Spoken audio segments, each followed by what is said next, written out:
So more than likely, Into the Dark has come to an end. I just don't see this show getting renewed, but who knows? Maybe I'll be wrong. So, for the last time, Into the Dark is a Hulu original anthology series that does one film per month for 12 months. And the movie that is released within that month is based on a holiday or something that happens within that month. This film, Blood Moon, was released back in March. And honestly, after Tentacles, which I really enjoyed actually, it was my favorite film that I think Into the Dark has ever done, I knew another one was coming out, and that one came out in February. It was a Valentine's Day one. And in March, I just honestly forgot about it until maybe about a few weeks ago. And then I was like, oh shit, did an Into the Dark episode even come out? I don't know. Because Hulu never does shit to promote their fucking movies or their content. Seriously, Hulu is the fucking worst with promotion. You never know when anything's coming out. So I had completely forgot about it. And I had lost my Hulu subscription because I barely ever use the damn thing. But tonight I finally sat down and finished the second season and probably the last. Although we do have Welcome to the Blumhouse Season 2 coming out this year on Amazon Prime. And so far, Welcome to the Blumhouse, even though it's only 4 episodes, is superior to Into the Dark at 12 episodes because Nocturne was one of my favorite films of last year, and it so happened to be one of the Blumhouse films, along with Black Box and The Lie, which I quite enjoyed both of those a good amount. And then there was The Evil Eye, which I didn't care for. Well, whatever. Blood Moon. Now, this one, if you've watched my reviews on all of these, you know probably what I'm about to say about this fucking movie, like I say about 99% of these damn things. Okay, 90% of these things. This is fine. This is fine. It's fine. It's fine. That's it. It's fine. It actually did piss me off for a second, too, at the end, because this is, like, for all intents and purposes, I guess, like a werewolf type thing. And if another, if you know my channel...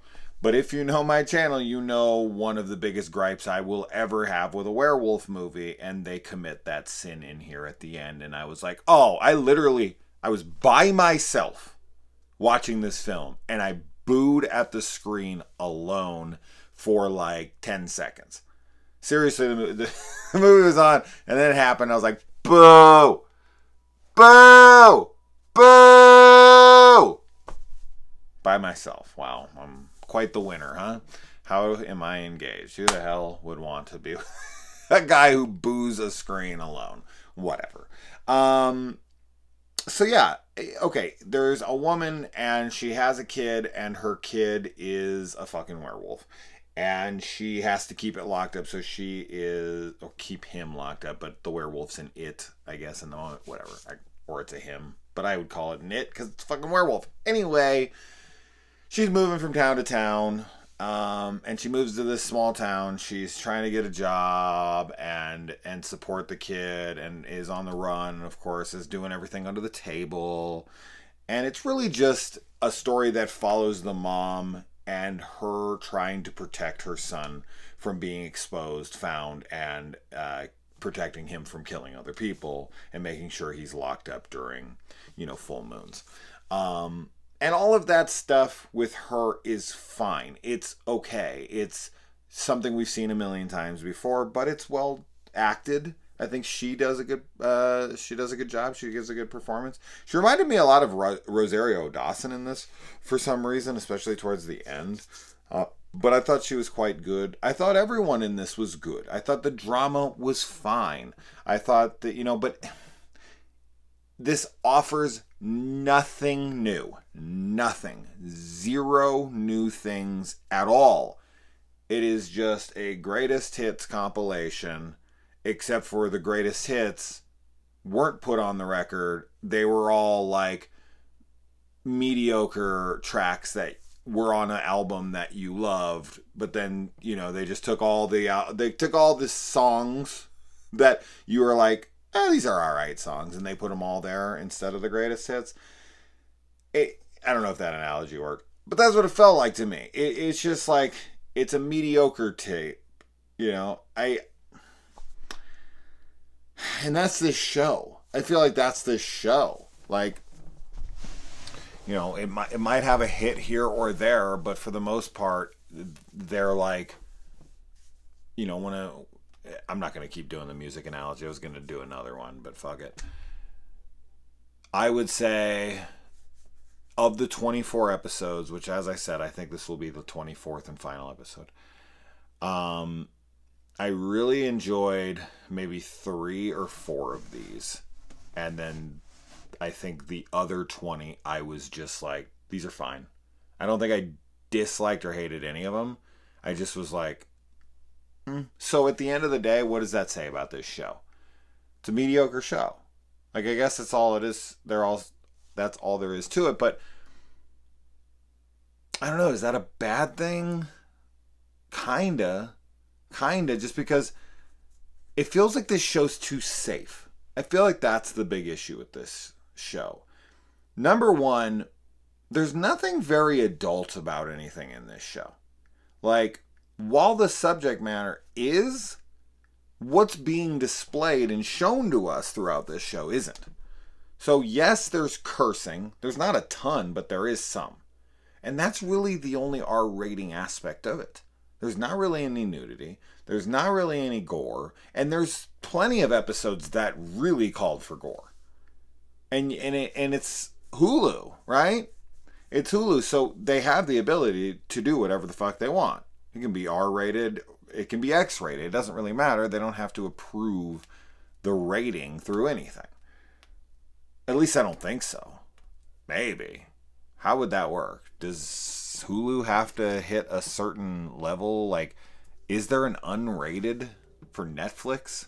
Or can they literally do whatever they want? That's a good question. I don't know the answer to that question. I'm going to have to look that up. But does Hulu have, like, carte blanche when it comes to the content that they show outside of, like, pornography? I guess they couldn't show porn. So if they can't show porn, then there are limits. But what those limits are, I don't know. I guess some of them say they're rated R, but other ones, like I think like this, are rated M for mature. What is that? Like, is there something on television that can go higher than an M? Can you release an episode of a TV show that is higher than an M if it's on a streaming platform? Is there higher than an M? Like, this content has been, you know, rated unrated or X, or I've never seen that. So they must have a standard. I never really thought that a ratings board existed for such a thing, but sure as fuck don't need to be here. I can tell you that almost every episode could be PG-13. Like, outright. There's nothing really all that R-rated in any of these. Outside of curse words. That's it. But who cares? Curse words. To me, that's just such a lame reason to give something an R rating. Like, anyway. Yeah. Well, this show went out with a whimper, not a bang. They should have went out on Tentacles. Tentacles would have been the better episode to go out on, because it's, as I said, it's probably my favorite episode of the show. So this is kind of a shame, but I don't know. It's almost poetic though at the same time, because this episode basically mirrors all my sentiments that I've had for 20 episodes of this show. It's okay. And that's what this show is as a whole. Even if I did really like certain episodes, whether it was the Puka Lives, which I quite liked, or I'm Just Fucking With You, or I'm Just Fucking With You, I think was the name of the episode. I liked that one. I can't remember. Yeah, nothing.